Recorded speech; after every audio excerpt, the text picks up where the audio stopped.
Imagine standing on the edge of a towering cliff, gripping the rock with nothing but your hands and feet. The ground drops away, leaving you hundreds of feet above with only the vast blue sky around you. Each breath feels thin, like you're pulling air through a straw, and the wind cuts through your clothes, challenging your every move. No ropes, no safety net. Just you, the rock, and the risk. One misstep, one wrong move, and it's over. In today's episode, we're diving into 6 of the most tragic free solo climbing disasters. Ready for the climb? As always, viewer discretion is advised. The first free solo climber I want to talk about is Dwight Bishop, a man waking up every morning with fire in his eyes, ready to conquer the world. That was Dwight Bishop, an adventurer, a climber, a man who didn't just chase the thrill but lived it with every breath.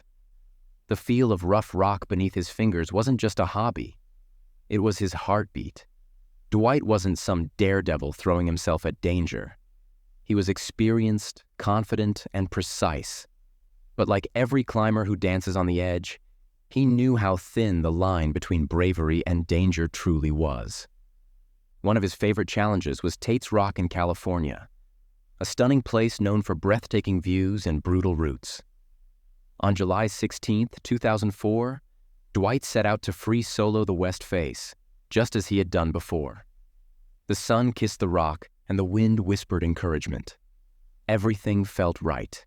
He climbed higher, and the ground grew distant. And then, it happened. A missed grip, a slipped foot. In the blink of an eye, Dwight was falling. Can you imagine it? That heart-pounding moment when everything you trust disappears? The wind screaming past, the ground rushing up. He fell over 100 feet, like plummeting from a 10-story building. And just like that, the climbing world lost a legend. We might never know what caused that slip. A loose rock, a gust of wind, or just fate. But Dwight's legacy lives on, reminding us that even in the face of danger, we find our greatest moments of life. Why do you think people keep going back to free solo climbing? Is free solo climbing passion worth the risk? Share your thoughts in the comments below. I'd love to hear them. Imagine growing up with a pull toward the mountains, where every challenge feels like a call to greatness. That was John Butar. More than a climber, he was a force of nature. Born and raised in California, climbing wasn't just a pastime. It was his heartbeat, his soul. John didn't just conquer mountains, he redefined what it meant to climb. From his legendary solo of New Dimensions in Yosemite to the iconic Midnight Lightning at Camp 4, he shattered limits.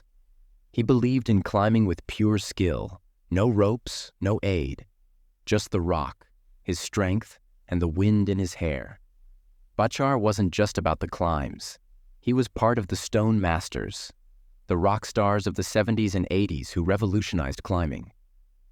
His dedication to fitness and clean climbing inspired a generation, and his creation, the Butar Ladder, became the ultimate training tool. Confident? Oh, definitely. In 1981, John challenged anyone to keep up with him for $10,000. No one ever claimed it, but with every climb, he danced on a razor-thin line between confidence and danger. On July 5, 2009, John faced Dyke Wall in the Eastern Sierra, familiar yet unforgiving. As he climbed, something went wrong. Was it a missed grip? A moment's distraction? We'll never know. In an instant, John slipped, falling over 100 feet. The climbing world lost a legend that day. But John Butar's legacy? It lives on, whispering, "How far will you climb?" If you are still watching the video, then why not subscribing the channel, as it is free? Picture this. You're climbing 18 meters up, no ropes, no safety gear, just you, the rock, and your heartbeat pounding in your ears. That was Kyle Walker in 2019, scaling the Flatirons in Boulder, Colorado. And then, in an instant, it happened. He fell. Kyle's fall was brutal.